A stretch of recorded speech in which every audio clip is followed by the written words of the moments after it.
All right guys, स्वागत है आप सभी लोग का फिर से एक नए पॉडकास्ट में। आज का पॉडकास्ट भी फिर से होने वाला है फुल ऑफ आयुर्वेदा नॉलेज। और आज हमारे साथ फिर से मौजूद हैं डॉक्टर सुनेत्री जी एंड परीक्षित जी, जो आज क्लियर करने वाले हैं one more time the miracles end of course the myths around Ayurveda. तो मैम स्वागत है, और सर आपका भी स्वागत है फिर से हमारे शो पे। आपकी इतनी डिमांड आ रही थी मैम, आप लोग ऐसी बढ़िया बढ़िया बातें बताकर गए पिछले पॉडकास्ट में कि हमें मजबूर होकर आपको बुलाना ही पड़ा। और सबसे पहले तो हम आगे बढ़ने से पहले कंट्रोवर्सी क्लियर करते हैं। कंट्रोवर्सी नहीं कहेंगे, आपने एक ऐसी बात बताई जो सबसे ज़्यादा वायरल हुई, जो कि ये थी कि केला और दूध साथ में नहीं लेना चाहिए। और उसकी रील के बाद बहुत सारे तरह तरह के ओपिनियंस थे लोगों के, जो रेगुलर यूज़ में लेते हैं उनके ये थे कि हम इतने साल से पी रहे हैं, जिम गोअर्स के अलग टेक था। तो अब मैं चाहूँगा कि आप सबको बताओ कि क्यों ऐसा है कि वो मील साथ में नहीं लेना चाहिए। मैम थोड़ा ना एक्सप्लेनेशन आप सोच समझ के थोड़ा सा देना, बिकॉज बहुत लोग ऑफेंड भी हो गए थे अगर देखा जाए थोड़ा, स्पेशली जिम गोअर। ये सच है कि सच से लोग ऑफेंड ही होते हैं। जब सही बोलेंगे तो ऑफेंड ही होते हैं। लाइफस्टाइल में बहुत चीज़ें हम गलत करके कर रहे हैं और जो कि हम सही मान लेते हैं। हम उनके लिए बोल रहे हैं ना जो इसको ट्राई कर रहे हैं। और आयरनी ये है, जिन्होंने ऑफेंड भी हुआ है ना, उन्होंने भी डेफिनेटली छोड़ के देखा होगा। अभी सामने कैसे कबूल करे, बट जिन्होंने, क्योंकि मेरे पास कई पेशेंट ऐसे आए जिन्होंने ये बोला, मैम आपको पता है आपका पॉडकास्ट सुनने के बाद अब हम 7 बजे खाना खाने लग गए, एंड अब हम दोपहर में टाइम से खाते हैं, या हम तो कब से केला, जैसे पूछो नहीं मैम केला दही अभी 1 महीने से छोड़ा है, पहले खा रहे थे। तो मैनी पीपल, और अच्छाई देखो ऐसी होती है ना, इट्स ऑन टेबल, आपको उठानी है आप उठाइए, टेबल पे तो रखेंगे ही ना। जैसे पानी सर्व हुआ, कॉफ़ी सर्व हुई, तो जिसे पीनी है वो पिएगा। सो इसमें ऑफेंड होने की कोई बात नहीं है। Whatever we are saying, तो भैया हम पढ़े लिखे BAMS MD डॉक्टर्स हैं, और हम ऑथेंटिकेटेड हैं ये बोलने के लिए जो हमने पढ़ा है। आयुर्वेद में विरुद्ध आहार का सब जगह बताया गया। आप आयुर्वेद छोड़ दीजिए, आप घर में भी मछली खाते हैं, उसके ऊपर दूध अलाउ नहीं करते हैं क्या? मम्मी कहती हैं, अब फिर वही केला है ना, केले के बाद पानी पीने को मना करते हैं कि नहीं करते हैं? मूली के साथ मिल्क का सेवन करने से स्किन डिजीज होते हैं, ठीक है। और आप देख रहे हो आजकल फिश करी में दे दनादन दूध डाला जा रहा है। मना नहीं है, बट कॉम्बिनेशन मना है भाई, वो सच है कि कॉम्बिनेशन मना है, और वो आप लोगों को मानना ही पड़ेगा। जैसा मैम आपने बोला कि हम लोग तो ऑथेंटिकेटेड है इस चीज़ को बोलने के लिए, बट मैं जैसे कमेंट्स भी गो थ्रू कर रहा था, बहुत से लोग ये कह रहे थे कि यार हमारे जो बड़े बूढ़े कहते हैं वो सही होता है। तो वो कहते आए हैं कि अच्छा बेटा तेरे को कहीं जाना है तो दूध केला खा के जा, एनर्जी आएगी। तो ये चलता आ रहा है, तो लोग थोड़ा सा, क्या उन्होंने ये कहा है कि बेटा दूध केला साथ में खा के जा? केला और दूध, केले के ऊपर दूध पीना इज अ डिफरेंट थिंग, केला और दूध मिक्स करके खाना इज अ डिफरेंट थिंग। आप साथ में कुछ अंतर तो रखना पड़ेगा ना। ऐसा क्यों मैम? कफवर्धक है, देखो दोनों ही चीज़ कफवर्धक है, ठीक है। और कई बार हमने देखा है जब बंदा जिम जाता है तो वो मॉर्निंग में केला और दूध का वो सेवन करता है। अभी मैं आगे फिर से बोलूँगी, अंडा और दूध साथ में नहीं पीना। There are certain reasons for that. जिन लोगों को भी ये बात पहुँच रही है, वेदर दे आर ऑफेंडिंग और they are not happy with the things, kindly मेरा उनसे बहुत प्यार से अनुरोध है कि आप अवेयर हो जाएं। मेरी इस बात से आप उसको जाके पढ़ें कि क्यों बोला डॉक्टर सुनेत्री ने, और अगर टेक्निकली कुछ आंसर है तो काइंडली मुझे दें, मैं रिस्पॉन्ड करूँ। तो आप ऐसा कर सकते हो कि केला पहले खा लिया या दूध पहले पी लिया, ऐसा कर सकते हैं? यूजुअली हम और दूसरी बात, किन में देना है केला और दूध? रोज़ देना है, किस काल में देना है, किस वक्त खिलाना है? अब सुबह कफ काल है, आपने सवेरे सवेरे कफ काल के कुछ लक्षण होते हैं कि जैसे भारीपन शरीर में होना। आपने देखा होगा अगर आप सुबह 6 बजे उठते हो आप फुर्तीले होते हो, और अब जब दोबारा सो जाते हो तो क्या होता है? लेजी। जबकि नींद तो आपने ज़्यादा ली होती है, तो एनर्जी ज़्यादा होनी चाहिए, आपके हिसाब से तो ज़्यादा होनी चाहिए क्योंकि आपकी बॉडी ने ज़्यादा रेस्ट किया है। पर जब आप 8, साढ़े 8, 9 बजे उठते हो तो कैसा होता है? अकड़न, भारीपन, आलस, और तगड़ी नींद आती है, मतलब एग्जैक्टली 1 लाख रुपए की नींद आ रही होती है उस टाइम। 1 घंटा और सो जाओ, ऐसा 1 घंटा और। तो कभी भी, क्योंकि वो कफ काल है, कफ काल में ऑलरेडी ये चीज़ बढ़ी है, प्लस कफ काल में आपकी बॉडी में और कफ बढ़ गया सोने से। कफ का काम है भारीपन, स्टेबिलिटी, तंद्रा, निद्रा, रिलैक्सेशन, तो रहोगे रिलैक्सेशन में। सो आयुर्वेद एक पुराना साइंस है जो आज तक चला आ रहा है। विरोध कर लो कोई फर्क नहीं पड़ता, पर मान लो अपनी हेल्थ के लिए। और क्या क्या चीजें मैम जो साथ में नहीं लेनी चाहिए, जैसे आपने दूध और केला बताया? अंडा और दूध भी नहीं लेना चाहिए। अंडा और दूध साथ में बिल्कुल नहीं लेना चाहिए। आजकल ना एक बड़ी मज़ेदार एक, और मैं ये वर्ड बहुत बोलती हूँ because it is like this, चीज़ हम लोग देख रहे हैं। लोग कहते हैं मिल्क इंटॉलरेंस, हाँ, लैक्टोज इंटॉलरेंस, ठीक है, बट यस, हम लोग जो हैं, हम लोग स्तनधारी प्राणी हैं, है ना। हम माँ का दूध पीते हैं बचपन में, ठीक है, फिर गाय या भैंस का दूध पीते हैं। क्या जो स्तनधारी प्राणी है वो स्तन्य यानी मिल्क के किसी भी फॉर्म से एक आध कुछ लोगों को छोड़ के इंटॉलरेंट हो सकता है? होना तो नहीं चाहिए। टेक्निकली नहीं होना चाहिए, क्योंकि हम खुद ही स्तन्यधारी हैं, है ना। हमारा जब ओरिजिन हुआ तो हम बहुत सारे शीर काल में रहे, फिर हम शीर अन्नाद दूध, और केवल दूध के साथ मम्मी कुछ सूजी बना के देती थी या वो करते थे। ये लोग मुझसे पूछते हैं अभी क्या है, आमंड मिल्क पियो, सोया मिल्क पियो। आज से 15 साल पहले कहाँ था आलमंड मिल्क, कहाँ था सोया मिल्क? हम मिल्क पीते थे ना, आप स्कूल गए होगे, है ना, पीते थे अपन लोग। ज़्यादा से ज़्यादा कोई एक नाम नहीं लूँगी, बट कोई एक पाउडर मम्मी मिला के लंबा होने के लिए दे देती थी, ठीक है, but it didn't work on me. वो किसी बेसिकली तो किसी के ऊपर भी नहीं काम करता है, नहीं करती है, क्योंकि अभी एक मतलब वही है कि पाउडर का नाम लो तो ब्रांड में प्रॉब्लम आ जाएगी। गवर्नमेंट ने एक पर्टिकुलर ब्रांड के ऊपर बैन लगाया है कि आप, अभी 3 महीने पहले की बात है, कि आप इसका प्रचार ऐसे नहीं करेंगे कि हाइट बड़ी होती है। हाँ, एक्चुअली क्या है, अगर आप जनरली लोग बहुत गड़बड़ करते हैं, जैसे पैकेट ले लिया, उसमें देखेंगे क्या लेबल लिखा हुआ है कि उससे हाइट बढ़ रही है, वेट गेन हो रहा है, और ज़्यादा से ज़्यादा जो थोड़े बहुत अवेयर होते हैं उसे घुमा के ये देख लेते हैं इसकी एक्सपायरी कब है। लेकिन जो देखने की चीज़ है वो कंपनी भी इतनी चतुर होती है, वो बहुत छोटे छोटे उसमें लिखती है। जो कंटेंट होता है, आप मान के चलिए, अगर जो हम जिस ड्रिंक की बात कर रहे हैं, अगर उसका एक स्कूप लें या उसकी क्वांटिटी देखें, जैसे उसने लिखा 5 ग्राम में ये फलाना है, तो आप उसमें एक बहुत बड़ा कंटेंट दे देंगे, वो शुगर का होता है। अगर किसी के 5 ग्राम में कुछ चीज़ें लिखी हुई हैं तो उसमें 2.5 ग्राम शुगर ही होगी। तो शुगर के बारे में तो बहुत आता है सब जगह कि कितनी बेकार चीज़ है। बिस्किट्स हो गए, जैसे बिस्किट, एक काजू बिस्किट आता है, ब्रांड, फिर वही कि ब्रांड का नाम नहीं लूँगा, आप उसकी डिटेल में जाएं तो उसमें 0.001% काजू होता है। अब लोग क्या सोच के खा रहे हैं? जितने मल्टीग्रेन बिस्किट्स हैं, आप मान के चले, अभी भी मल्टीग्रेन का मतलब क्या हुआ कि इसमें ग्रेन्स होंगे, मैदा नहीं होगा। अभी भी अगर उसकी आप डिटेलिंग में जाएंगे तो 50% उसमें मैदा ही मिलता है। आप ब्राउन ब्रेड ले लीजिए, ब्राउन ब्रेड में क्या है। आप तो मेरा सबसे, आप लोग भी यहाँ जो बैठे हैं और जो मुझे सुन रहे हैं, अनुरोध है, प्लीज़ आप लेबल के पीछे जाइए। आप देखो ना, एक बहुत ही फिर से कंट्रोवर्शियल चीज़ बोलूँगी, आपने एक ORS, नाम नहीं लूँगी किसी भी कंपनी का, वो जो लिक्विड वाले आते हैं ना, उनके पीछे देखिएगा, उनके पीछे ये लिखा होता है कि डायरिया में इसको नहीं लेना है।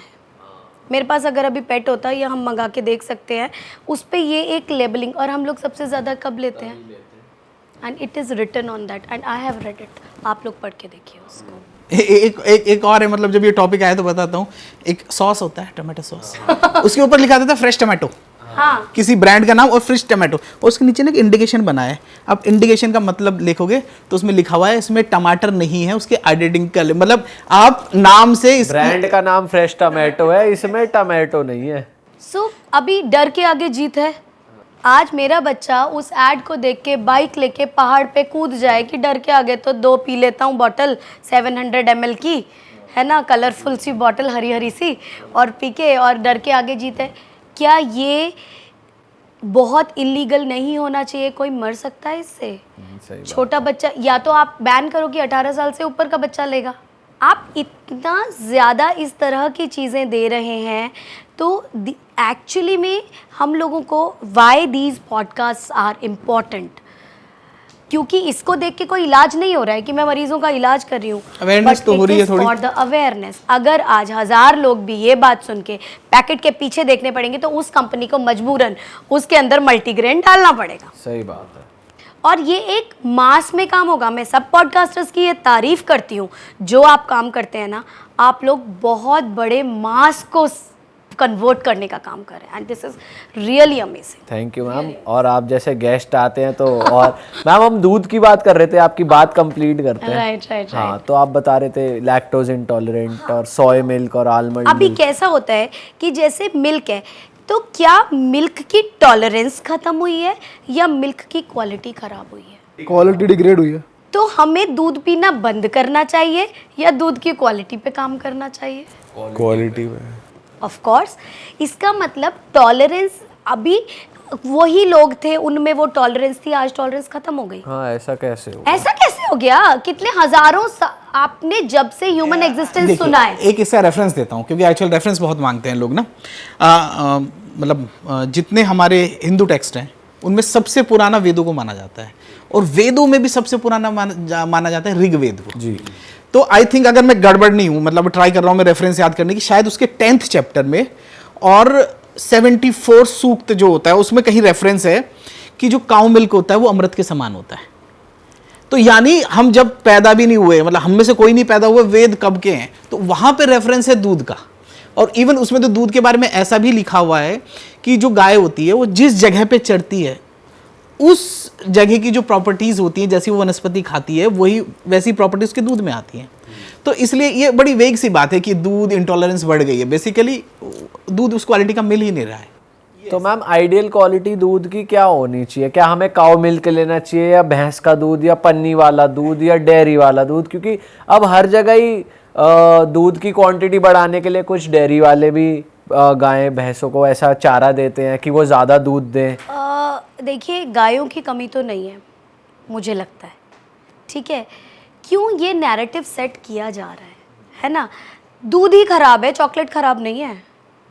दूध ही खराब है, आइसक्रीम जो 2-2 महीने पहले से जमी होती है वो खराब नहीं है, ठीक है। एक तो ये भी देखिए, सबसे पहले तो मैं यही कहूँगी, हम लोग क्योंकि गाय का दूध नहीं खरीदते हैं, प्लस एक और बहुत अलग बात है कि हमें दूध में तो महंगाई दिखती है लेकिन पिज़्ज़ा में महंगाई नहीं दिखती है। अब मैम ऐसे अगर वो हम ज्वाइन करेंगे ना, पता नहीं क्या क्या निकल जाएगा अगर हम कंडीशन में। नहीं, मैं पिज़्ज़ा की अच्छाई बुराई नहीं मैम, आप एकदम ठीक कह रहे हो। थिंग इज दैट कि दूध, आप जो एसेंशियल चीजें हैं वो अगर 2 रुपए महंगी भी मिल रही है और पड़ोस का दूधिया भैया वो गाय रख रहा है, वो उस गोबर को मैनेज कर रहा है, वो उसको घास खिला रहा है, उसके लिए कूलर लगा रहा है, तो वो आपसे अगर 2 रुपए किलो महंगा भी दे रहा है, आप उसे दे दो यार। हम ही लोग हैं जो मजबूर करते हैं कि आप उसमें कुछ ऐड करो ताकि सस्ते से सस्ता दूध मिले। तो मैम सेफेस्ट कौन सा है, कौन सा सेफेस्ट पीना ऑफ कोर्स जो आस पड़ोस में जो हमारे डेयरीज हैं, गौशाला है, वहां पे जो दूध आ रहा है। आयुर्वेद में जब भी दूध की बात होती है ना, तो हमेशा वो गाय के दूध की बात होती है। मतलब जब कोई लेक्चर अपना कर रहा है रेगुलरली, तो दूध का मतलब गाय का दूध। सर ऐसा भी हमने आयुर्वेद में सुना है कि दूध एक्चुअली पीना ही नहीं चाहिए, क्योंकि बचपन में जितना मिलना था वो मिल गया। अब इंसानों को वो, जैसे गाय के दूध के लिए हमने सुना है कि गाय एक बहुत विशाल एनिमल है, उसका दूध उसके बछड़ों के लिए बना है। आप गाय और भैंस का दूध इंसानों के लिए नहीं बना है, ऐसा भी सुना है। तो ऐसा है एक्चुअली? देखिए आयुर्वेद में ना, हम जो बात करते हैं आयुर्वेद के अकॉर्डिंग कर रहे हैं, तो आयुर्वेद में मैंने बताया दूध को अमृत भी बोला है और दूध को ओजवर्धक बोला हुआ है। ओजवर्धक मतलब इम्यूनिटी। ओके। तो यानी शुक्रवर्धक बोला हुआ है। तो ऐसा जो लोग खाना नहीं खा पा रहे हैं तो उनके लिए दूध ही ऑप्शन है। तो अगर जब वो उसकी क्वालिटी में इतनी पुरानी, जैसे मैंने आपको रेफरेंस में बताया, वहां पर ये ओजवर्धक वर्ड आया है, दैट मीन्स वो इम्यूनिटी को बूस्ट करने वाला होता है। तो मतलब दूध का कोई टाइम भी बताया है आयुर्वेद में? एक्चुअली बहुत, जैसे ये भी प्रकृति के अनुसार है कि अगर कोई लीन एंड थिन बंदा है, पतला है, उसे वेट गेन चाहिए, तो वो मॉर्निंग में यानी कफकाल में ले। ओके। ठीक है। किसी को नींद नहीं आ रही है, थकान है, पूरे दिन का थका हुआ है, फिर वो रात में, क्योंकि वायु का काल है, रात में गरम गरम दूध वो ग्रहण करे तो उसको, उससे रिलैक्सेशन होगा। ठीक है। दूध को खाने के साथ नहीं खाना है, भोजन के साथ। आजकल मैंने देखा है सुबह ब्रेकफास्ट करते हैं तो अंडा, ब्रेड, दूध, फ्रूट्स, आजकल तो इतनी दूध को अवेयरनेस एज बढ़ गई है कॉफी ना। और चाय की तरह भी ले लेते हैं, मतलब वो दूध ही है बेसिकली। तो वो ब्रेकफास्ट में से कॉफी के साथ ले लिया तो वो गलत है। एग्जैक्टली। आप थोड़ा अलग करके, लोग काफी खाते हैं पराठे के साथ भी और दूध चल रहा है। नमक है ना, नमक और दूध। आप किसी, मुझसे मत पूछिए, किसी महिला से भी पूछिए कि स्किन डिजीज होती है कि पराठे और दूध से कि नहीं, नमक और दूध से। बेसिकली पराठे में नमक है ना, अचार भी नमक और खा दूध सकते हो से आप, होगी। हो सकता है उस टाइम अचार खा रहे हो। अचार और पराठा खा रहे हो उस अचार और पराठे से भी होती है? नहीं अचार सॉरी, पराठे के साथ अचार के मैं कहूँ अचार पराठे नहीं नहीं के नहीं, साथ- अब कहने का मतलब है कि अरे आप सर, पराठे के साथ डरा दिया आपने। एंड आयुर्वेद में हर दूध का एक वैल्यू है, जैसे गोट मिल्क। अभी जब वो हुआ था डेंगू डेंगू। होता है तो डेंगी में क्या देते हैं? Goat milk. क्यों भैया, दूध तो खराब है, मत दो ना। वाह यार, वैसे मैम giving? बहुत से लोग कंज्यूम करते हैं भैंस का दूध भी। हाँ, क्योंकि भैंस के दूध की अपनी क्वालिटीज हैं। स्टेबिलिटी देता है, स्थिरता देता है, स्ट्रॉन्ग बनाता है, मसल्स को स्ट्रेंथ देता है, सबकी क्वालिटीज अलग है। आयुर्वेद इसीलिए एक मतलब बोले ना कि साइंस ने एक बहुत माइक्रो साइंस है। उसमें गाय के दूध की अलग प्रॉपर्टी बताई है, भैंस के दूध की अलग, भेड़ की अलग, बकरी की अलग, This podcast और इवन आप उसे पढ़ेंगे तो उसमें ऊँटनी के दूध की भी प्रॉपर्टी बताई हुई है। ऊँटनी का तो सबसे कहते हैं हेल्दी दूध अब होता है। आपको कैसे पता? सुना है। कहाँ से सुना है? हाँ अभी शुभम कहाँ से सुना है? रील्स पे। नहीं, रील्स पे नहीं, दोस्तों ने ही बताया। इट मीन्स उनको कहीं से वो कहीं ज्ञान से तो मिला है पता है, ना। हाँ। It is coming all the way from that. So मैं यही हम सब कुछ खाना बंद नहीं कर रहे हैं, पर प्लीज रॉन्ग टाइमिंग और कॉम्बिनेशन, बस इतना, और कुछ नहीं। And you will feel so good. अच्छा मैम, दूध की बात चली रही है तो दूध और घी की बात भी होती है, तो आयुर्वेद घी के बारे में क्या कहता है, थोड़ा वो भी बताओ। देखिए, फिर जैसे हमने अभी बोला कि जहाँ भी दूध का टॉपिक आएगा तो दैट्स मीन्स वो काउ मिल्क हो गया। ऐसे यहाँ पे भी घी की बात होती है, दैट इज काउ घी। अगर आप एक चीज़ देखेंगे कि हमारे देश में घी कब से खाते आ रहे हो आप, या जो अपने ऑयल्स होते हैं लाइक सरसों का तेल, ये ऑयल बहुत साल हो गए। लेकिन अगर आप एक पीरियड देखिए ना, 80 से लेके 90 मतलब 80 और 90 के बाद आपने एक बीमारी सुनी होगी, सुनी क्या मतलब दिखती है हर एक को, हार्ट अटैक से हार्ट प्रॉब्लम बहुत बढ़ गई हैं। उसके पीछे का एक रीज़न था, मतलब लगभग 1970 के आसपास एक साइंटिस्ट हुए थे, मैं नाम प्रोनाउंस सही करूंगा, एंसल कीज, शायद वो इंग्लैंड या अमेरिका से थे, या I don't know the reference. उन्होंने एक अपनी स्टडी निकाली, उन्होंने बोला जितने भी ये सैचुरेटेड फैट्स होते हैं ये हमारे लिए बहुत बेकार है। तो इंडियंस में, मतलब मैं नहीं बोलूंगा अब तो नहीं, लेकिन पहले एक प्रॉब्लम थी, हम विदेश से बड़ा आकर्षित होते थे। तो उसने बोल दिया कि सैचुरेटेड फैट्स बेकार हैं, तो उसका जो कंपनीज होती है मल्टीनेशनल, उन्होंने उस चीज़ को पकड़ लिया कि एक विदेश का साइंटिस्ट ऐसा बोल रहा है कि सैचुरेटेड फैट्स हमारे लिए बेकार है, और जो ये घी है इसे काइंड ऑफ सैचुरेटेड फैट। और हो सकता है कि फिर आपको कंट्रोवर्सी लगे, लेकिन ये मैंने भी रेफरेंस कहीं से लिया है। अगर लोग घी खाते हैं तो हमारी बॉडी में एक टाइप का कोई फैट होता है जो घी को खाने से डिसॉल्व होता है। लोग बोलेंगे फैट है, फिर से तो फैट बढ़ना चाहिए, नहीं। घी के अंदर एक यूनिक कार्बन का ऐसा स्ट्रक्चर है जो फैट को डिसॉल्व करने में हेल्प करता है। तो इस अगर मैं जो वो 1970 वाला आपका वो दे रहा हूँ रेफरेंस, कि जब से ये आया कि ये घी और सैचुरेटेड फैट्स बेकार है, उसके बाद इंडिया में हार्ट अटैक्स और हार्ट की डिजीज बढ़ गई है बहुत ज़्यादा। और उससे पहले घी लोग खा रहे थे, आपने गांव में देखा लोग डब्बा भर के एक साथ घी खा जाते हैं, उन्हें कुछ भी नहीं होता है। तो एक मिसकंसेप्शन है। तो मैं तो बोलता हूँ कि आपको डेली खाना चाहिए घी। घी का तो सर ये हो गया कि मोटा कर देता है। नो, मैंने बोला कोलेस्ट्रॉल बढ़ जाता नहीं, है। काऊ घी आप खाइए। स्टडीज हैं उसके बाद ऊपर आयुर्वेद की, अगर किसी का कोलेस्ट्रॉल बढ़ जाए तो बताइएगा। जब भी घी की प्रिपरेशन सही है, काऊ मिल्क घी है, उससे नहीं बढ़ता। भैंस कैसे बढ़ जाता है? डेफिनेटली, क्योंकि उसकी प्रॉपर्टीज थोड़ी सी अलग हो और गई। मोस्टली फिर भैंस के दूध से ही जो घी निकलता है लोग वो कंज्यूम कर रहे हैं। बेसिकली क्वांटिटी पे भी डिपेंड करता है ना। देखो, आप वीकली 2 बार तो बाहर का खा रहे हो, रेस्टोरेंट में तो पूछते नहीं हो तू 2 बार का तेल यूज कर रहा है। 2 चम्मच घी जो आप खा रहे हो उसको पूरा ब्लेम कर रहे हो। What all you are eating all the week वो कोई नहीं गिनता। बिस्किट में कौन सा रिफाइंड पड़ रहा है, ब्रेड में कौन सा रिफाइंड पड़ रहा है, केक में कौन सा रिफाइंड पड़ रहा है। आए दिन केक, एक बर्थडे में 4 केक कट रहे हैं।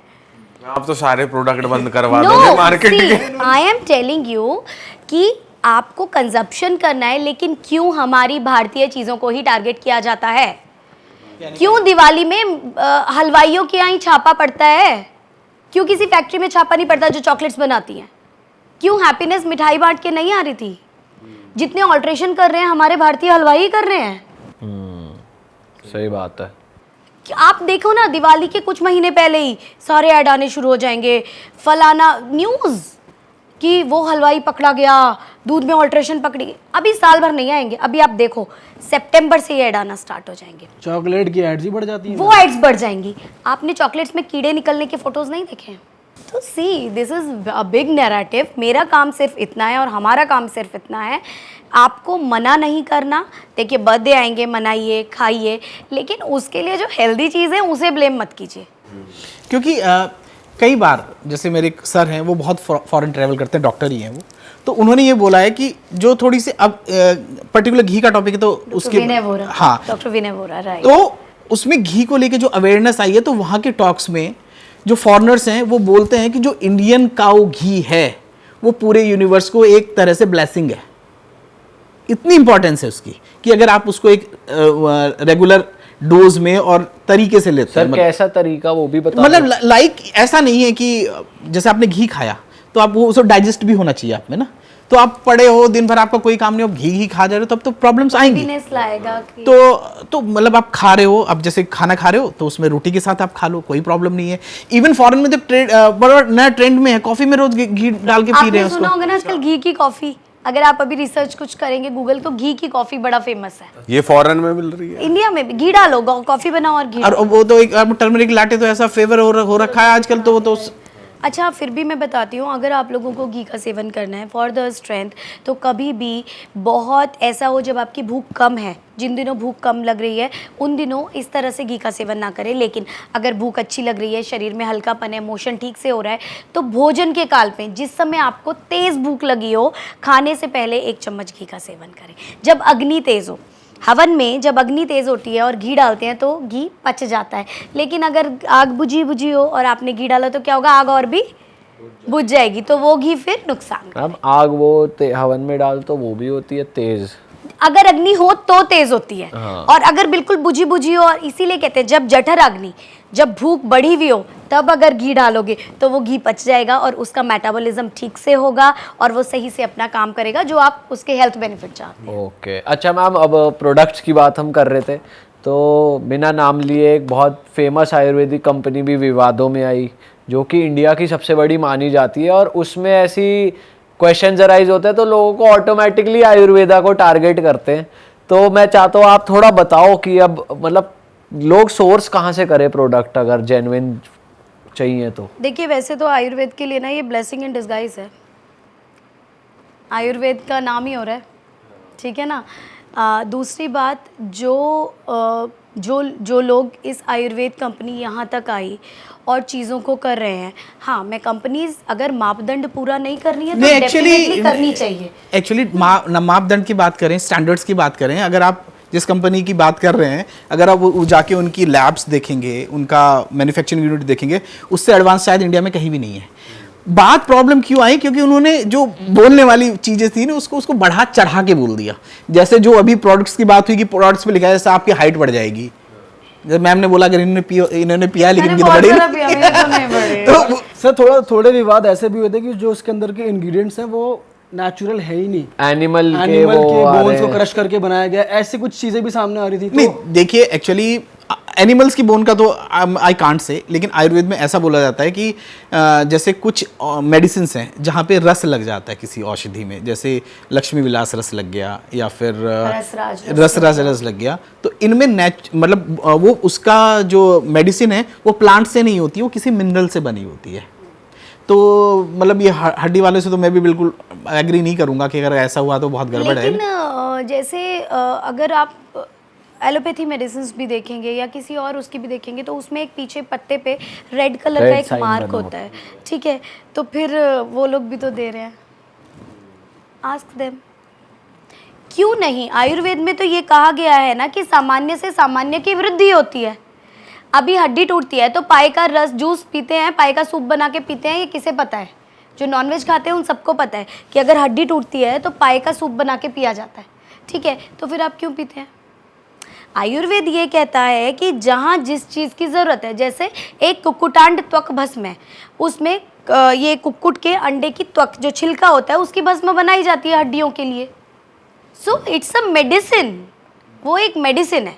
अगर हड्डी की दवा के लिए अगर हड्डी में कुक्कुटांड त्वक डाली हुई है तो तुम बोलो अंडा, हाँ अब पढ़ने वाले को पहले से ही पता हो ये वेजिटेरियन है या नॉन वेजिटेरियन है, तो देयर आर मेनी मेडिसिन।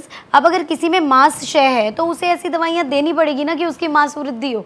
तो ज़रूरी नहीं उसमें हड्डी का चूरा और ये सब। हाँ, कई बार भाषा को इस तरह से जैसे कहा जाता है। जिस कंपनी की आप बात कर रहे थे उन्हीं के एक प्रोडक्ट के ऊपर डिबेट हो गई थी लगभग 6-7 साल पहले। उसमें वो मेडिसिन है उसमें एक आयुर्वेदिक औषधि होती है, उसका नाम ही है पुत्रजीवक। पुत्रंजीवक, हाँ, पुत्रंजीवक है ना। अब उन्होंने सारे सांसद उनके ऊपर लाठी लेके चढ़ गए कि आप तो सिर्फ लड़कों को पैदा होने की दवाई दे रहे हो, जबकि ऐसा नहीं था। वो नाम ही पुत्रंजीवक है उस मेडिसिन का। तो ये कुछ तो ये होता है कि वो अवेयरनेस की कमी की वजह से भी हो सकता है कि जिसको नहीं पता उस चीज़ को गलत इंटरप्रिटेट कर दे। पर सर जैसे आप कह रहे थे कि मिनरल्स की ज़रूरत होती है आयुर्वेदिक दवाइयों के लिए, तो ये मिनरल्स इजीली अवेलेबल हैं, ये क्या मिनरल्स होते हैं थोड़े बताओ। वो तो देखिए, क्योंकि इसकी तो एक पूरा हमारा रस शास्त्र बोलते हैं, आयुर्वेद में अलग ब्रांच है, उसके 3 साल की अलग स्टडी होती है। तो बहुत सारे, जैसे कैल्शियम भी हो गया, या हम बहुत ले लें तो जैसे जिसको हम सल्फर बोलते हैं, गंधक होती है, वो बहुत यूज़ होती है। लोग पारद, मरकरी होता है, लोग बोलते थे जहर है, लेकिन आयुर्वेद में हम उसको यूज़ करते हैं। यूज होता है, तो सोना यूज़ होता है, चांदी यूज़ होता है, हीरा भस्म, ये सब चीज़ें होती है। लेकिन मिनरल, लेकिन ये ऐसा नहीं होता है कि वो सोना पड़ा है या हीरा पड़ा आपने खा लिया। उसका प्रॉपर एक शोधन होता है, एक शोधन बताया गया है कि हर एक चीज को इतनी बार तपाया जाएगा, या इस चीज को इसमें इस औषधि में इसको पूरा रेड करके उसको पकाया जाएगा, फिर से शोधन किया जाएगा, भस्मीकरण किया जाएगा। ये बड़े बड़े प्रोसेस हैं जिसकी उसको इतना नैनो किया जाता है कि वो बॉडी में एब्जॉर्ब हो सके। मेजर डाउट यही रहता है सर कि ये मिला आयुर्वेद दवाइयों में मिल रहा है, तो क्या मिल रहा है, ये क्या पिला रहे हैं, क्या खिला रहे हैं। आयरन भी तो खाते हो आप।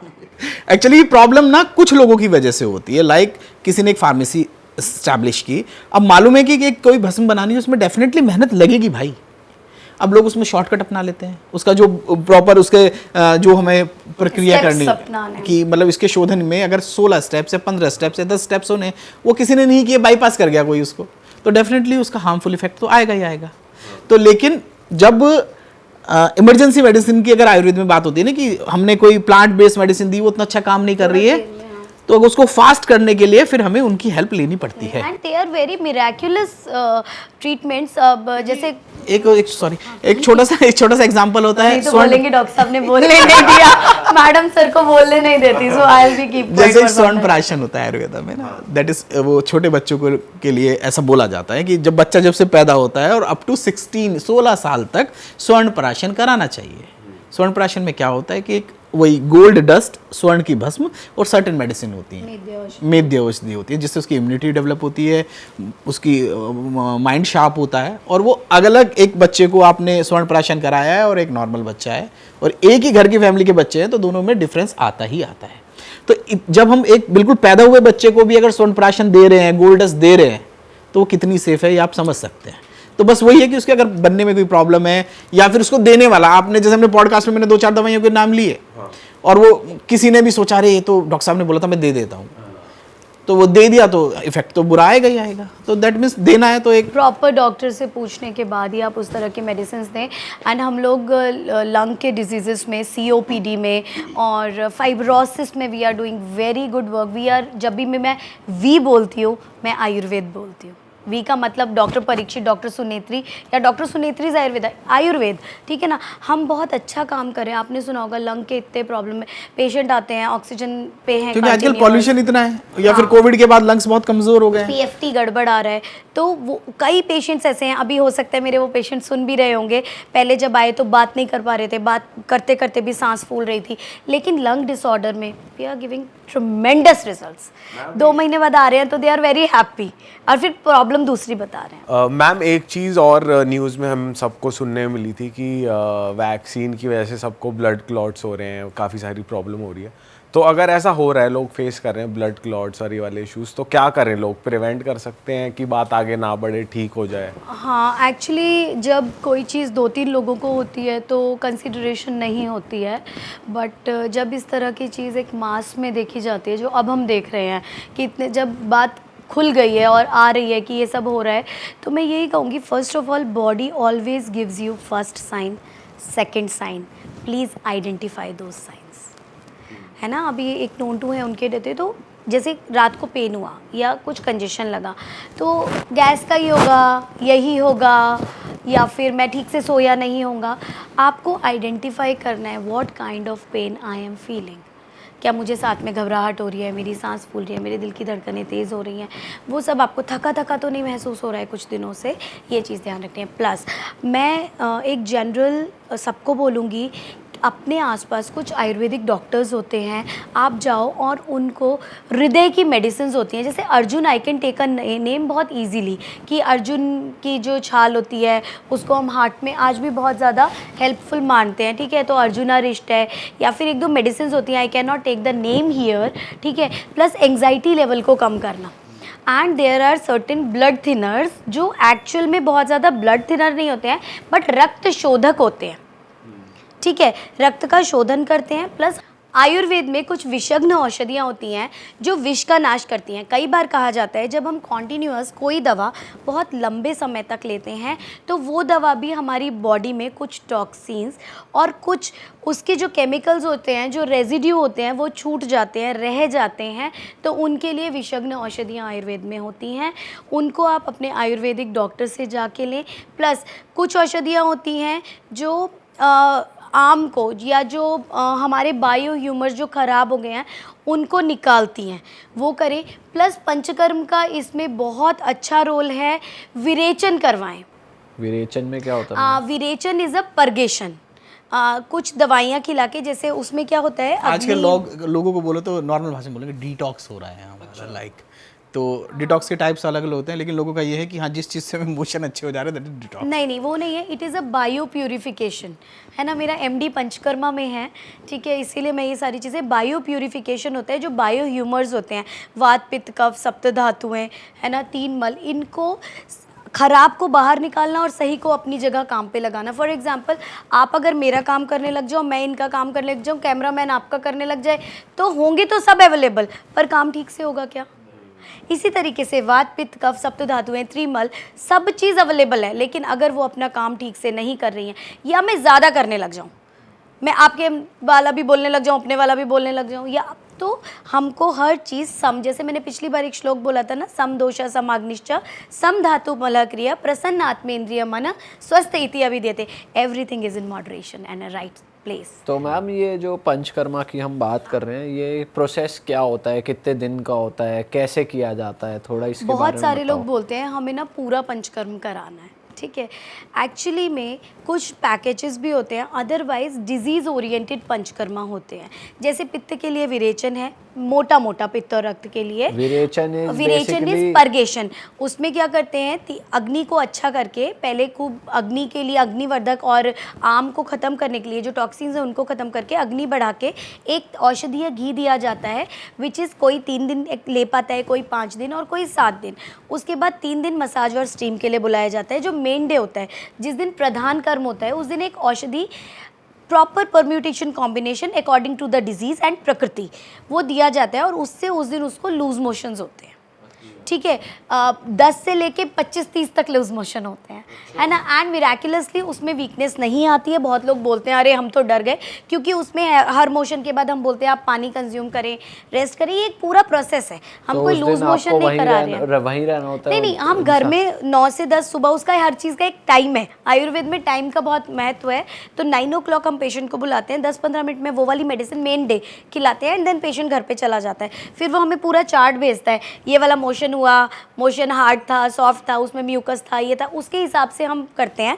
एंड जो घी की मात्रा भी शुरू में हम दे रहे थे ना, वो भी हम, जब वो हमें बता देता है ना, मैम इतने बजे भूख लगी, सुबह 5:30 घी लिया था और 11 बजे भूख लगी, तो हम वो घी की डोज कैलकुलेट करते हैं। There is a certain formula for that. तो वी आर नॉट डूइंग कि हम पहले दोषों को जो शाखा में इधर उधर फैल गए हैं उसको इकट्ठा कर रहे हैं, फिर उसको एक्सपेल आउट कर रहे हैं। जैसे कमरे में अगर घर क्लीन करना है तो पहले सारे कमरों से एक जगह कूड़ा इकट्ठा करना है, फिर चीज़ें सेट कर हटा के फिर चीज़ों को सेट करना है। So this is a purgation called virechan, which is very good for skin, pitta disorder, acidity जिनको बहुत ज़्यादा होती है, या स्किन डिसऑर्डर्स होते हैं, प्लस पॉलीसिस्टिक ओवरीज के लिए, हॉर्मोन्स के लिए, जो लोग इनफर्टिलिटी के लिए, लोग आजकल लेडीज़ उत्तर बस्ती बहुत करा रही हैं ट्यूब ओपन करने के लिए। तो उससे पहले मैं कहूँगी होगी उन सबसे पहले काइंडली एक विरेचन लें, ताकि विरेचन से पहले शोधन हो। नया फर्नीचर तभी डालोगे जब पूरी दीवारें वगैरह सब ठीक कर दोगे। तो मैम इसमें ऐसा नहीं होता जैसे आपने बोला कि जब इतने दिन तक मोशन चलता है तो पानी एक ही दिन, एक पानी दिन। तो आप पिलाते ही हो, बट फिर भी पानी की कमी नहीं होती क्योंकि नहीं, this is what the scientific things are ना। हम उसमें बहुत सारी ट्रेनिंग्स देते हैं पेशेंट को कि आपको ऐसे ऐसे करना है, ये चीज़ ऐसे फॉलो करनी है। और जो हम शुरू में घी पिला रहे हैं, हमने स्ट्रेंथन भी तो किया ना पेशेंट को 5 से 7 दिन। ओके हमने आपको स्टेबलाइज भी किया, स्ट्रेंथन भी किया। तो और कितने दिन नहीं, बस एक ही दिन मोशन होते हैं। जैसे हमने 9 बजे दवाई खिलाई तो 10-11 बजे तक, वो शाम को 5-6 बजे तक मोशन होते हैं। एंड मेन उसका काम होता है उसके बाद, जैसे एक छोटे बच्चे को ना चावल के मांड पहले खिलाते हैं, चावल के मांड से नॉर्मल खाने पे लाने में 3 से 5 या 7 दिन लगाते हैं। ओके, धीरे धीरे प्रोसेस है पूरा। किसी को बीमारी नहीं है, इन जनरल बॉडी क्लीन करानी है तो वो भी ये प्रोसेस चुन सकता है। बिल्कुल बिल्कुल, क्योंकि आयुर्वेद तो पहले कहता है स्वस्थस्य स्वास्थ्य रक्षणम पंचकर्म। अगर साल में जैसे ऋतुओं के हिसाब से होता है, ठीक है ना, जो healthy person है जो उसके हेल्दी लिए। पर्सन है उसको ऋतु संधि पे जब 2 ऋतु एक होते हैं उस टाइम पंचकर्म कराना चाहिए। वमन, विरेचन और बस्ती। बस्ती को लोग एनिमा समझते हैं कि जी एनिमा दे दिया, हमें तो एनिमा लग रहे हैं। एक्चुअली रेक्टल रूट, शायद मैंने पिछली बार बताया नहीं बताया मुझे पता नहीं, अभी भी आप सुनते होंगे जैसे बीपी हाई हुआ या हार्ट अटैक आया तो जीभ के नीचे मेडिसिन रखी जाती हैं, है ना। क्यों रखी जाती है? क्योंकि उसका एब्जॉर्प्शन, जो म्यूकोजल एब्जॉर्प्शन है वो बहुत जल्दी एब्जॉर्ब होती है। उल्टी की भी जो दवा होती है, जो एलोपैथिक दवा है, वो जीभ के नीचे रखते हैं, ठीक है, तो उसका असर जल्दी आता है। इसी तरीके से जो रेक्टम है, नीचे जो एनल पूरा है वो म्यूकोजा है, जब इतनी जगह से होगी तो वहाँ जब दवा जाती है तो बहुत जल्दी एब्जॉर्ब होती है। अब एलोपैथ में भी और भी पैथीज़ में भी रेक्टल रूट से एडमिनिस्ट्रेशन हो रहा है। तो मैं सबको ये बताना चाहूँगी, बस्ती एनिमा नहीं होती है। बस्ती में हम जैसे एक निरूह बस्ती होती है, ठीक है, तो उसमें माक्षिकम लवणम स्नेहम कलकम क्वाथम इति, इतनी सारी चीज़ें, माक्षिक यानी हनी, ठीक है, लवण माने सेंधा नमक, ठीक है, स्नेह यानी औषधीय ऑयल, ये नहीं सरसों का तेल लेके डाल दिया। आजकल मैं बहुत लोगों को देख रही हूँ जानू बस्ती में सरसों का तेल का वीडियोस बना रहे हैं, बहुत यूट्यूबर्स टाइप के, वो ऐसा नहीं है। फिर कल्क, बहुत सारी मेडिसिन का पेस्ट, और कषाय, काढ़ा, बहुत सारी मेडिसिन, उन सब के एक्सट्रैक्ट को डाला जाता है आपके डिजीज़ के अनुसार, तो वो तुरंत एब्जॉर्ब करके रिजल्ट देता वो है। नॉर्मल मोशन 40 कराने के लिए नहीं होती है बस्ती। ऐसा नहीं है गए और पीछे के रास्ते सब बाहर नो कर नो दिया। नो, लोगों को ये एक मिसकंसेप्शन है। तो it is a rectal route जो 5000 साल पहले हमने ढूंढ लिया था। आज लोगों को थोड़ा देर में समझ आ रहा है, मैंने सोचा बुद्धि लोगों की कम होती जा रही है, कोई बात नहीं। सही बात है। मैम सर, मैं वैसे आपसे जानना चाहूँगा, अगर हम पूछें कि जैसे मैम ने भी अभी बताया कि रेक्टल रूट से मेडिसिन एलोपैथिक में भी दे रहे हैं, आयुर्वेदिक में भी दे रहे हैं, अगर हम वैसे ही जनरल एक डिफरेंस पूछें कि आयुर्वेदिक और एलोपैथिक में मेजर डिफरेंस क्या कहोगे आप? तो देखिए, अब ये इतना बड़ा टॉपिक, लेकिन शॉर्ट में बताता हूँ। देखिए, जो आयुर्वेद है, आयुर्वेद आदमी कब से अपनाता है? एक्चुअली जब आदमी पैदा होता है, या इवन मैं कहूँगा उसके पैदा होने से पहले ही आयुर्वेद अपना काम करना शुरू करता है। आप पूछेंगे कैसे? हमारे आयुर्वेद में ही एक ब्रांच कह लीजिए, एक बोल लीजिए कि एक टॉपिक ऐसा है जिसको हम बोलते हैं गर्भाधान। मतलब हस्बैंड वाइफ हैं, उनकी शादी हो गई और they are planning for their baby. तो आयुर्वेद में हमारा एक सेक्शन ऐसा है जो ये कहता है कि आपको एक अच्छी प्रोजेनी मिले, एक अच्छा बेबी मिले, तो उसके लिए आप गर्भ संस्कार कीजिए। तो गर्भ संस्कार में पंचकर्मा भी एक पार्ट है, ठीक है ना। आप अपनी, जब आपकी बॉडी प्योर हो तब उसके बाद आप प्रोसेस, मतलब बॉडी प्योर हो जाएगी, उसके बाद आप फिर अगर आपका आप मतलब माँ कंसीव करेगी तो उसके अंदर जो डिजीज़ वाली चीज़ें हैं वो थोड़ी कम होंगी, ठीक है। उससे पहले ऐसे भी बोले जाते हैं आप ये मंत्र पढ़िए। जब मदर प्रेग्नेंट हो जाती है तो कुछ मंत्र बोले जाते हैं कि आप इन डेली मंत्रों को पढ़िए। इवन हवन भी बोले गए हैं उस गर्भ मंथ के संस्कार में। हिसाब से कलर्स बताए गए हैं, खिलौने बताए गए हैं। तो आयुर्वेद कब से काम कर रहा है? जब से बेबी आया नहीं है, ठीक है। अब दिन भर में आप क्या करते हैं, ठीक है ना, जाने ना अनजाने में आप आयुर्वेद फॉलो कर रहे हैं। जब आप टाइम पे खा रहे हैं, ऋतु के अनुसार खा रहे हैं, सो रहे हैं, तो यानी आप आयुर्वेद इतना वास्ट हो गया है कि आपकी वो डेली लाइफ में है। अब एक जो दूसरा साइंस है जिसको हम कह सकते हैं एलोपैथी, उसकी ज़रूरत आपको कब पड़ती है? जब आप सिर्फ बीमार हो रहे हो, ठीक है वो भी science. And it's a good science in emergency. उसकी अपनी भी इम्पोर्टेंस है कि मतलब यार किसी का वही कि हाथ पैर टूटेगा तो वो जाके Heart प्लास्टर attack कराएगा, आएगा, हार्ट अटैक correct, आएगा तो वो बाईपास कराएगा। And we do respect them. ऐसा नहीं क्योंकि है। हमारे घर में भी हमारे भाई बहन हैं जो एलोपैथी डॉक्टर भी हैं, आयुर्वेदा के डॉक्टर भी हैं, तो अगर इन दोनों को साथ में काम करें तो मान के चलिए कि दोनों का, देखिए दोनों का टारगेट एक ही है। उनका भी टारगेट है कि कोई हमारे पास अनहेल्दी आ रहा है उसको हेल्दी करे, आयुर्वेद का भी यही है। नहीं, बट हमारे टारगेट में जो हेल्दी है उसे हेल्दी रखना है, पहला टारगेट हमारा ही है। सो तो डेफिनेटली लेकिन जैसे आयुर्वेद गवर्नमेंट कुछ ऐसा ट्राई कर रही है कि दोनों को हम साथ में लाके चले जाएं, लेकिन दोनों की अपनी अपनी प्रॉब्लम्स हैं। उसमें तो सर गुमराह ज्यादा किया जाता है। देखो पहले सरप्रेस करी जाती है, फिर बीमारी बाद में और बढ़ जाती एक्चुअली आप है। सोचो ना कि चाहे एलोपैथी हो चाहे आयुर्वेदिक हो, जब नॉर्मल डिलीवरी होती है तो कैस्टर ऑयल का एनिमा देते हैं कि नहीं देते हैं?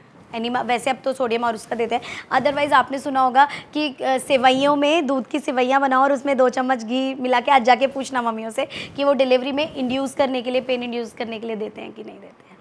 एंड गर्भ संस्कार यार, जब आप एक गाड़ी भी खरीदते हो ना तो पहले उसके खड़ी करने की जगह देखते हो, रिसर्च करते हो, रिसर्च करते हो कितना है, एवरेज क्या है, देगी, उसकी क्या देगी। तैयारी करते हो। आप शादी करते हो तब भी तैयारी करते हो, एक शेरवानी खरीदते हो तब भी तैयारी करते हो, और जब आप बच्चा कर रहे हो तो सीधे गए हनीमून पे, वहाँ पता नहीं कौन से स्थान पे गए, पता नहीं वहाँ पे पहले उस होटल के नीचे कब्रिस्तान था या क्या था, and you are conceiving that baby there, तो डेफिनेटली उसका असर आएगा। आप लोग तो एस्ट्रोलॉजी पे इतना सारा काम करते हैं, तो घूमने जाइए, खूब जाइए, मज़े कीजिए, लेकिन गर्भाधान एक ऐसे स्थान पे होना चाहिए जो पवित्र हो, जैसा आपको बच्चा चाहिए ऐसा। क्योंकि आपकी वजह से, मतलब जो मम्मी पापा है उनकी वजह से एक नई आइडेंटिटी आ रही है मतलब वर्ड में, तो उसके लिए तो आई थिंक कि आपको एक पूरी प्रिपरेशन करनी चाहिए, क्योंकि अगर उसके कुछ प्रॉब्लम हो गई तो वो जो होने वाला है वो उसको पूरी ज़िंदगी झेलने वाला है। सर ऐसे ये भी कहा जाता है कि आयुर्वेदा वैसे कंपैरेटिवली स्लो प्रोसेस है, उसमें आपका क्या टेक है?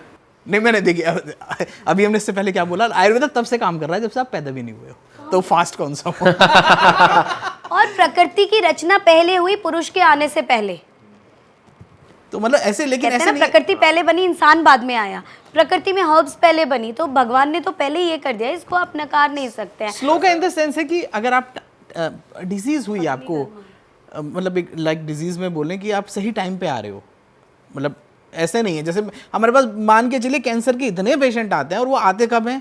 जब उन्होंने 20-30 लाख रुपए कहीं फूंक लिया, पैसे खत्म हो गए, अब लग रहा है कि कीमो के भी साइकिल्स बार बार रिपीट करा ली कि सर एक तो पैसा नहीं है और चमत्कार करो। आप कहाँ से चमत्कार कर दें यार? तो जब तुमने एक दूसरे डॉक्टर को दे दिए 4-5 साल और हमसे चाहते हो आप 4 दिन में कर दो, तो नॉट पॉसिबल। तो मतलब सर्टेन एक डिजीज़ का टाइम है, जैसे एक मैम का टॉपिक है जिसमें हम अग्निकर्मा करते हैं, पेन वाला पेशेंट आया तो उसमें अग्निकर्मा से हम रेड हॉट करके कुछ टेंडर पॉइंट्स पे टच करते हैं तो दर्द तुरंत चला जाता है। उसके लिए नहीं कि आप पेन किलर खाओ। अभी रिसेंटली मैं डॉक्टर साहब का बताती हूँ, उनका एक वो टो नेल जो है वो अपनी स्किन में घुस गया था, अभी भी ड्रेसिंग हो रखी है, तो वो अंदर ही घुस गया था, ठीक है, टो नेल अंदर ही चला गया था। तो ये हुआ कि सर्जरी करते हैं, ठीक है, तो मेरा ब्रदर था, ये हुआ कि ब्लीड होगा, ये होगा, तो हमने कहा अग्निकर्मा से इसको निकाल देते हैं। मेरे भाई ने उसमें लोकल दिया, ठीक है, मेरा भाई एनेस्थेटिस्ट है, ठीक है, उसने लोकल दिया और हमने उसको अग्निकर्म से करा। वी हैव दैट फोटो, हम अपनी उस पे साइट पे अभी अपलोड करेंगे। बहुत कम ब्लीडिंग हुई और वो टो नेल पूरा रिमूव हो गया एंड विद द अग्निकर्म। और कितनी देर लगी होगी Parikshit? 15 minutes, and with bleeding के नाम पे कुछ भी नहीं था, तो प्रॉपर मेजर्स से। और इंस्टेंट पेन मैन, मोल रिमूवल हम 2 मिनट में कर देते हैं। हाँ, वो आपने लास्ट टाइम भी बताया। मोल रिमूवल प्लस पेन मैनेजमेंट। आप पेन के लिए आओ, देयर आर शलाका, स्वर्ण शलाका, गोल्ड की शलाका होती है, और क्या जल्दी चाहिए। मैम थोड़ी ना कुछ कॉमन और प्रॉब्लम्स की बात कर लेते हैं। मेरे माइंड में 2 चीज़ें आ रही है, जैसे मान लो आजकल लोगों को किसी को फैटी लीवर हो गया, तो उसका आयुर्वेद में कैसा इलाज है, वो कितने क्विकली हो जाता है? फैटी लीवर का तो ऐसा है, देखिए फैटी लीवर किसी को ना 1-2 दिन में नहीं होता है, मान के चलिए। जब ओवर द टाइम, मतलब लंबे टाइम तक उसने बहुत ऑयली खाया है, चिकना खाया है, अल्कोहल पिया है, तो तब लीवर खराब होता है, ठीक है ना। और आयुर्वेद में मान के चलिए इसका बहुत थोड़ा नहीं, मैं 3-4 बार बहुत बोलूँगा, उतना अच्छा रिजल्ट है। क्योंकि हम सबसे पहले आएंगे तो डेफिनेटली आयुर्वेद का पार्ट है आपको बताना है कि आपको क्या खाना है क्या नहीं खाना है। अगर आदमी इसी चीज़ का ध्यान देख ले तो अपनी कई बीमारी तो रिवर्स कर सकता है। लेकिन जब डॉक्टर के पास आया तो जब तक हम उसको मेडिसिन नहीं देंगे उसको तसल्ली नहीं होती है, तो उसको डू डोंट्स बताते हैं, थोड़ी सी मेडिसिन होती हैं, आप ये खाइए।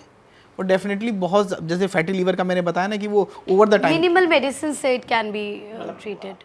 पर टाइम देना पड़ेगा आपको, लाइफस्टाइल ठीक आपको रखना ग्रेड पड़ेगा। 1 पे आना है, ग्रेड 2 पे आना है, या ग्रेड 3 पे आना है, या सिरोसिस होने के बाद आओगे, फाइब्रोसिस होने के बाद आओगे, Depends ये सब भी तो डिपेंड करता है ना। पर मैम ये भी तो कि आयुर्वेदिक दवाइयों को भी महंगा बताया जाता है कि महंगी बड़ी क्या होती महंगा नहीं है?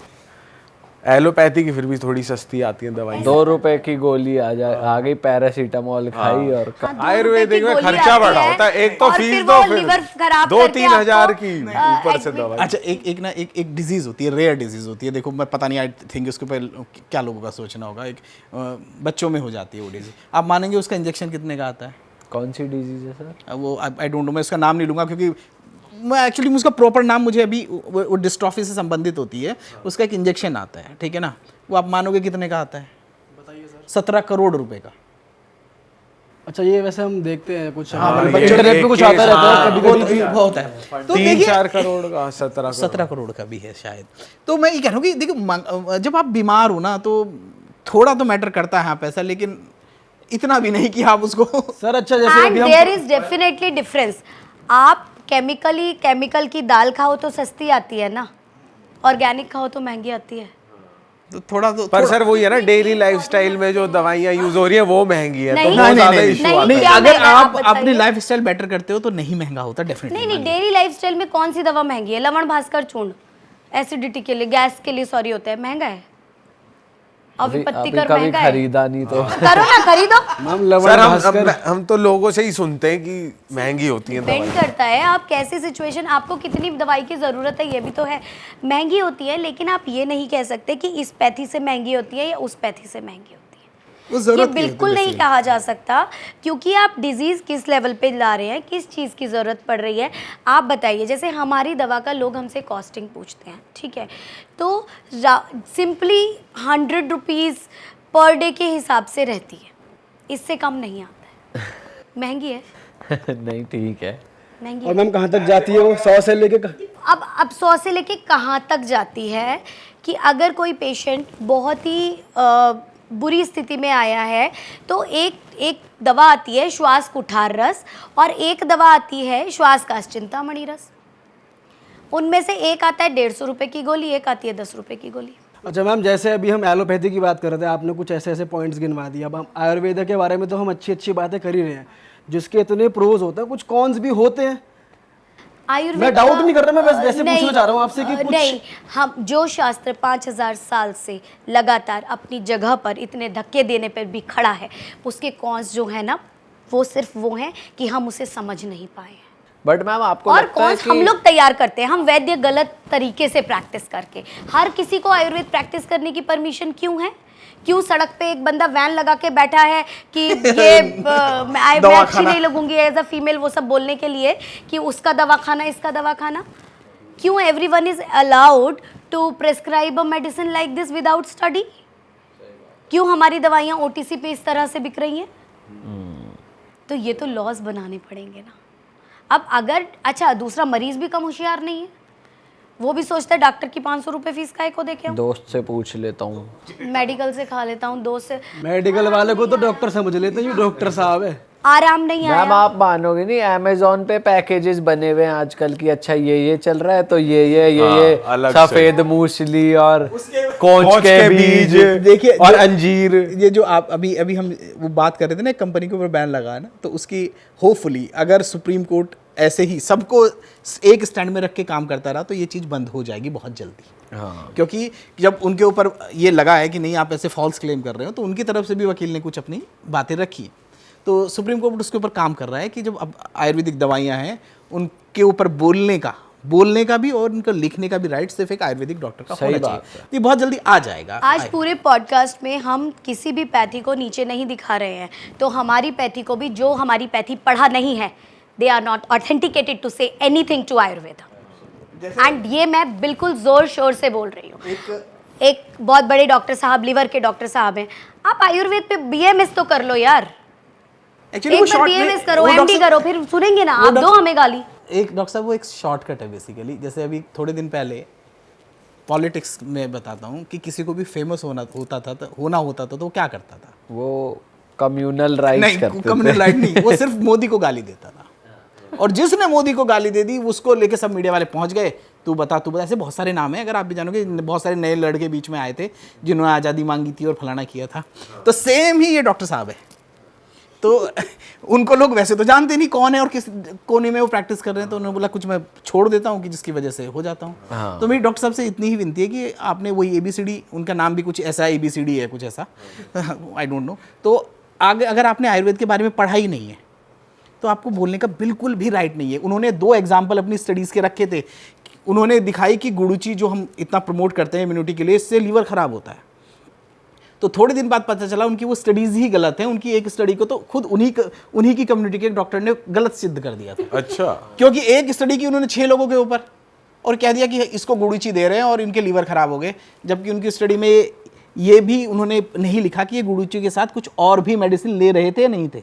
तो पहला पॉइंट तो यही गड़बड़ हो गया।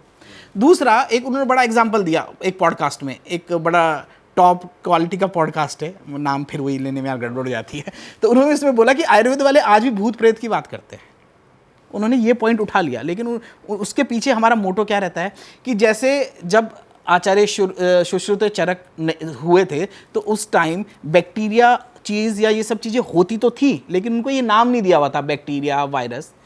तो उन्होंने उन चीज़ों को भूत बोला या महाभूत बोला।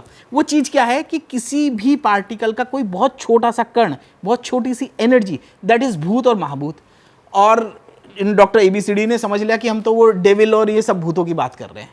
तो ये मेंटल स्टेटस है कि आप किस चीज़ को क्या समझ रहे हो। जिस आप पॉडकास्ट की बात कर रहे हो उसमें ऐसा भी कुछ था कि मतलब आयुर्वेदा लोगों को भटका रहा है, मतलब इस तरीके से उसमें बातें हो रही थी। हाँ कौन किसे भटका सकता है, आजकल इंटरनेट का ज़माना है, गूगल का ज़माना है, आप 1 मिनट में भटकिए मत। भटकाने वाली चीज़ होगी 5 साल 5000 साल तो हम बोलते हैं कि अभी आयुर्वेद है, नहीं तो है तो कितना पुराना नहीं, लेकिन कहीं लिखा जाता है तो ऐसे बोलते हैं 5000 साल पुराना है।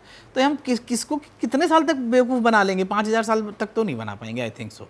और कोई एक ही चीज़ वो चले ही जा रही है, गुड़ुची चले ही जा रही है, ये चीज़ अमृता और ये सब चीज़ें चले ही जा रही हैं, ये क्यों चले जा रही हैं? अच्छा मैम, अभी हमने बहुत तरह तरह की प्रॉब्लम्स की भी बात कर ली है, तो मैं आपसे पर्सनली जानना चाहूँगा, आप जब से प्रैक्टिस कर रहे हो पॉडकास्ट के बाद भी, तो कौन सी ऐसी एक कॉमन प्रॉब्लम है जो आपको लगता है बहुत ज़्यादा आजकल चल रही है यंगस्टर्स में स्पेशली, और आयुर्वेदा में आप कह सकते हो कि बेस्ट इलाज है? ओके, जैसे पॉलीसिस्टिक, खाली एक ये नाम नहीं लूँगी, पॉलीसिस्टिक ओवेरियन सिंड्रोम, लाइक जितने भी मेंस्ट्रुअल इश्यूज़ हैं, चाहे उसमें पीरियड पेन मान लीजिए, कहीं कहीं ये इनफर्टिलिटी से भी रिलेट करता है, और ज़्यादा ब्लीडिंग होना।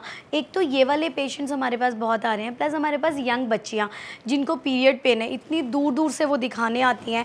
एंड जब उन्होंने देखा कि फर्स्ट सिटिंग के बाद ही they are getting a good results, and उनकी जो जनरल लाइफ थी उसमें बहुत हेल्प हुई है। इनफर्टिलिटी में भी बहुत अच्छे रिजल्ट्स हैं आयुर्वेद का, बहुत सारे लोग बहुत अच्छा कर रहे हैं।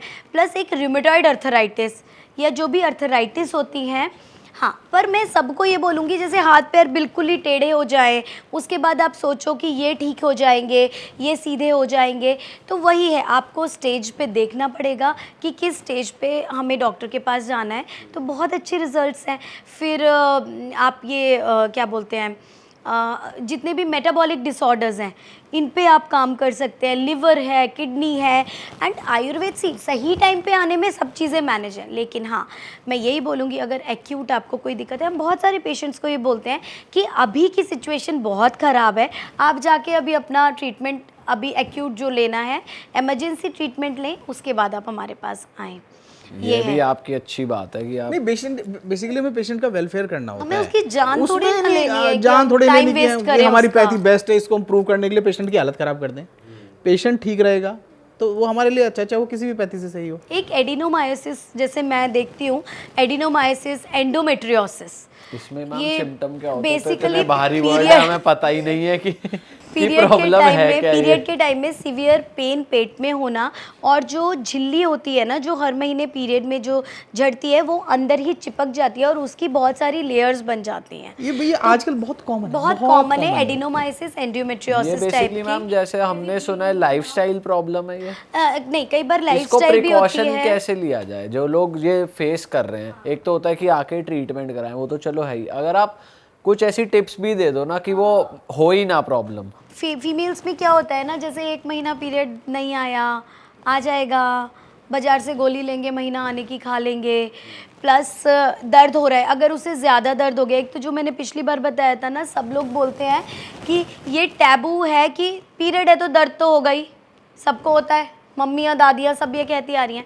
पॉटी करने में दर्द होता है क्या? पाइल्स के अलावा किसी पेशेंट को यूरिन करने में दर्द होता है ना, डकार में, फाट, इन सब में दर्द, क्योंकि ये नेचुरल प्रोसेस है बॉडी के। तो पीरियड होना एक नेचुरल प्रोसेस है, तो पीरियड अगर पेन के साथ हो रहा है तो ये कहीं भी नेचुरल नहीं है।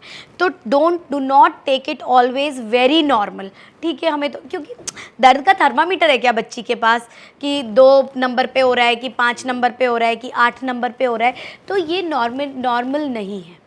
थोड़ा सा डिस्कम्फर्ट, थोड़ा सा, वो भी वो ओके है, ठीक है, कि थोड़ा सा कॉन्ट्रैक्शन हो रहा है तो थोड़ा डिस्कम्फर्ट हो रहा है, या मन नहीं लग रहा है, या प्री मेंस्ट्रुअल सिंड्रोम्स आ रहे हैं, चिड़चिड़ाहट, वो एक अलग।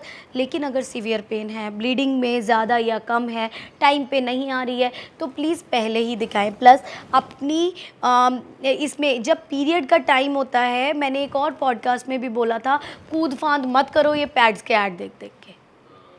Give your self immense time, relax रहो, प्राणायाम करो, योगा ज़्यादा नहीं करना है, ठीक है, गरम ताज़ा खाना खाओ, अपने आप को रिकंसाइल करो। जो बिखर जाते हैं ना औरतें पूरे महीने भर में इधर उधर, रिकंसाइल करो, ऊपर कॉन्शियसनेस से अपने आप को जोड़ो, है ना। जब आप थोड़ा सा अकेले में रहते हो ना, मैं ऐसे भी बताती हूँ कि उस टाइम आपको चिड़चिड़ापन है, तो हस्बैंड है, वाइफ है, या फिर घर में और लोग हैं ना, उनसे थोड़ा अलग रहो। बाकी लोगों को भी मैं बोलूँगी उस मधुमक्खी के छत्ते से थोड़ा दूर ही रहो। जब वो चिड़चिड़ा रही है उस टाइम मत उसे और इरिटेट करो, मत पोक करो उस लेडी को। तो जब हम अकेले में होते हैं ना, जैसे जब आप दोनों साथ होंगे तो बुराइयाँ दिखेंगी, बट जब ये अकेले होंगे ना 2 दिन, तो अरे शुभम की ये बात तो बहुत अच्छी थी। तो जब वो अकेले में आप आओगे तो अपने आप को सोचने का टाइम मिलेगा। तो बेसिकली गर्म पानी से ही नहाइए, उस टाइम पे गरम गरम पानी, गुनगुना पानी पीजिए, खिचड़ी दलिया सुपाच्य भोजन खाइए। तो एक जो माहवारी की परिचर्या आयुर्वेद में कही गई है वो करें। प्लस ये एडिनोमाइसिस, एंडोमेट्रियोसिस देखा गया है, जब पहली डिलीवरी हो जाती है उसके बाद भी ये प्रेवलेंट होते हैं। आज पहले हम देखते थे कि जब बच्चा होता था उसके बाद महिलाएँ सिर ढक के रखती थी, है ना, और ठंडे पानी में हाथ नहीं डालती थी, गरम गरम जीरा वीरा डाल के हल्का खाना, अजवाइन का पानी पीती थी। आजकल मैं देखती हूँ लोग अपनी परिचर्या ही नहीं करते हैं। तो गो एंड रीड अबाउट सूतिका परिचर्या, ठीक है। पोस्ट डिलीवरी क्या क्या होना चाहिए, हाथों में तेल, बॉडी में अभ्यंगम स्वेदन करो। सब लेडीज़ को बोलूँगी रोज़ थोड़ा थोड़ा ऑयल का मसाज करो और फिर गर्म पानी से नहा लो। ज़्यादा नहीं कर सकते ना, बाथरूम में बैठ के 5 मिनट करो, फेस पे एक फेस पैक लगाओ, 5 मिनट लग जाएंगे, and then take a bath. हफ्ते में 3 बार ये ज़रूर करो। पेट पे पीरियड पेन होने में कैस्टर ऑयल में थोड़ी सी हींग मिला के गुनगुना करके उससे मसाज करें थाइस तक, और उसके पास गरम गरम तौलिए से उसकी सिकाई करें। सो this is a very good tip for them. ये कुछ कुछ चीज़ें हैं, तो हमेशा वही ना कि पहले वाली चीज़ को ध्यान रखना है कि what is the first thing जो हमें नोटिस हो गई।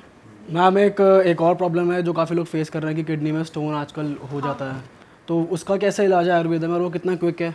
ओके, किडनी स्टोन, अभी हमारे पास एक पेशेंट कुछ दिनों पहले आई थी, वो प्रेग्नेंट थी, और उनको ये होता है ना कि प्रेगनेंसी में बहुत सारी दवाइयाँ हम नहीं दे सकते हैं, और हाँ मतलब एक्सरे भी नहीं हो सकता, तो अल्ट्रासाउंड में ये आया, तो हमने उसको विद्ध कर्म किया था, VIDDH, विद्ध कर्म।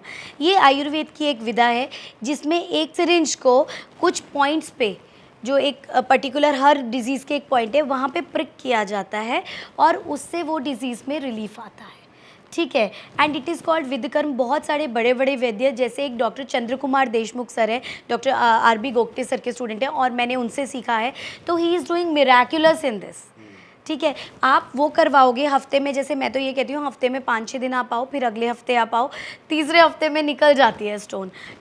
अगेन मैं क्लेम इसलिए नहीं करूँगी, depending upon the size, depending upon the shape. अगर वो ज़्यादा ऐसे नुकीली है और वो गढ़ी हुई है यूरेटर में, है ना, अगर कहाँ फंसी हुई है, किडनी के किस एरिया में, वो सारी चीज़ें भी डिपेंड करती हैं। विद मेडिसिन बहुत ईजी है किडनी स्टोन का रिमूव। अगेन जैसे स्पाइनल पेन्स होते हैं, अभी हमारे पास cervical spondylosis, stenosis, disc bulge, इस तरह के बहुत सारे पेशेंट आते हैं, तो कि डॉक्टर साहब ऑपरेशन बताया है, तो उन पेशेंट्स को हम ये कहते हैं कि ये आपका से है कि आपने ऑपरेशन कराना है या आयुर्वेदिक ट्रीटमेंट लेना है, ठीक है। जैसे अभी हमारे पास एक पेशेंट आए हैं, स्पाइन की बहुत बुरी हालत है, वो मुझे ये पूछ रहे हैं आप ये बताओ कितने दिन में वो जाएगा। तो मैंने ये कहा आप स्पाइन छिड़वाने तक को तो तैयार है, तो you have to trust a doctor.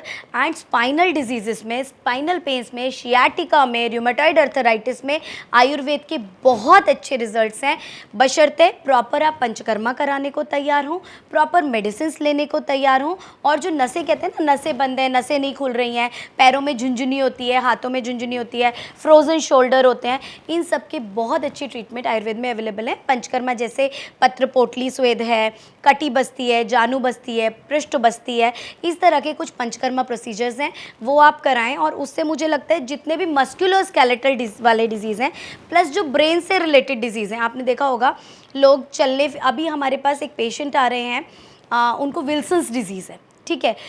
उसमें बेसिकली अभी हमारा बस क्या है कि उसकी लाइफस्टाइल और बेटर हो जाए, उसकी क्वालिटी ऑफ लाइफ बेटर हो जाए।